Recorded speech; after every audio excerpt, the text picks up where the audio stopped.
Nag-trending na barbershop baka mo. Sa BGC ang next nating dayo.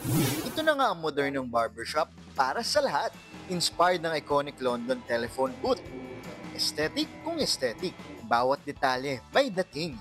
Classy at timeless na swak sa feed mo. Ang cozy vibes dito, ramdam na ramdam ko. Ipa-experience nga natin sa sketch artist na si Mang Rod. Feeling VIP siya oh.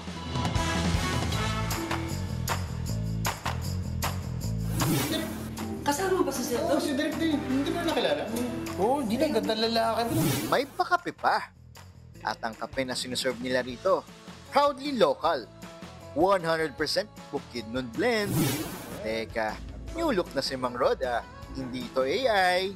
Try ko na rin nga ang gupit dito. Kasama ko si Kuya Arnold. First time ko magpapagupit sa hindi taga Bulacan kasi may suki ako dito. Kuya Arnold, ano masasabi mo? Anong gusto mong offer sa akin na gupit? Ganitong gupit, sir. Gusto mo? Anong gupit? Naku, masyadong ano yan ah. Anong tawag ba dyan? Mula sa classic na gupit at ahit hanggang sa modern grooming, talaga namang pang-content ready. Sobrang close ko sa tatay ko.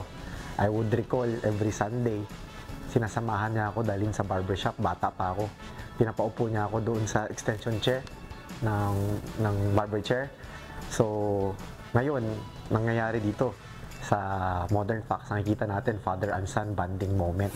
May snacks din para kumpleto ang chill mo. Kung gusto mo naman ng kaunting unwind, meron din silang cocktail bar. Tamang timpla lang ha. May lounge area din sa mga gusto mag-chess o magtrabaho remotely. At paggabi na, nagiging event space pa ito. Tambayan ng tropa na gustong makireconnect sa isa't isa. Astig, di ba? Gupit, kape at koneksyon, pinag-isa. Pondi Lopez, News 5. Mga kapatid, Andre Felix po. Iba na ang may alam at may pakialam sa panahon ngayon. Para po sa tuloy-tuloy na balitaan sa Frontline kahit weekend, mag-follow at mag-subscribe na sa social media pages ng News 5.